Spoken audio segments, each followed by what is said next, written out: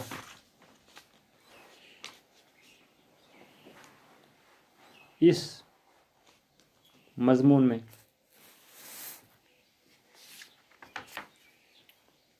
مصنف نے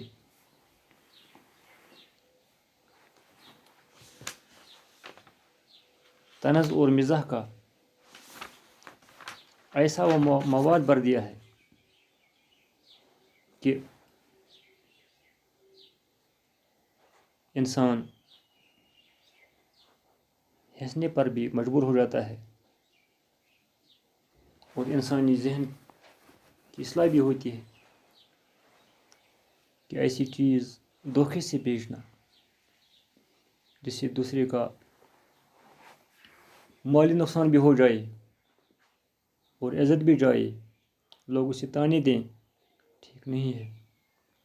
لیکن آج کے زمانے میں ایسا ہوتا ہے کہ ہر کوئی اپنے مفاد کے لیے